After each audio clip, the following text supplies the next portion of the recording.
পাটিসাপটা পিঠা বাঙালির ঐতিহ্যবাহী পিঠাগুলোর মধ্যে অন্যতম। বিশেষ করে পৌষ পার্বণ বা শীতের উৎসবগুলোতে এই পিঠার বিশেষ কদর। পাটিসাপটা পিঠা বানানোর জন্য প্রথমে আমরা একটি নারিকেল নিয়ে তা কুড়িয়ে নিব। খিরসা বানানোর জন্য নিয়ে নিচ্ছি 1/4 কাপ চালের গুঁড়ো।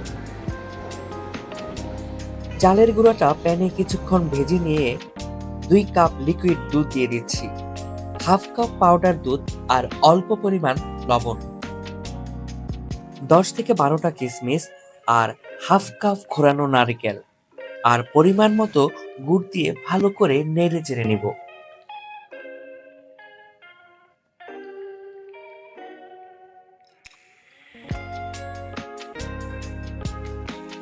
এইবার পাটিসাপটার গোলা তৈরি করে নিব। 3 কাপ চালের গুঁড়া আর 1/2 কাপ ময়দা, 1/2 কাপ চিনি, 1/4 কাপ গুঁড়া দুধ, অল্প পরিমাণ লবণ, শুকনো উপকরণগুলি ভালো করে মিশিয়ে নিয়ে অল্প অল্প করে পানি দিয়ে একটা গুলা তৈরি করে নিব। গুলাটা বেশি ঘনও হবে না, আবার বেশি পাতলাও হবে না। পিঠা তৈরির জন্য চুলায় একটি প্যান বসিয়ে নিব। টিস্যুতে অল্প তেলে প্যানটা মুছে নেব। এবার একটা গোল চামচের মাধ্যমে প্যানের মাঝ বরাবর গোলা দিয়ে ঢাকনা দিয়ে 10 সেকেন্ড ঢেকে দিয়ে একটা পাতলা রুটি বানিয়ে নেব। খিরসা দিয়ে একটার সাইড থেকে রোল করে নিব।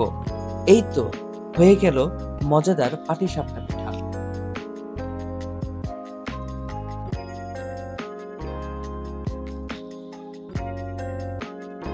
এখন পরিবেশনের পালা।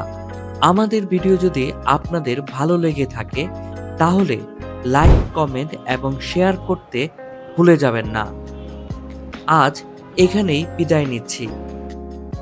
পরবর্তীতে দেখা হবে অন্য কোনো ভিডিও নিয়ে।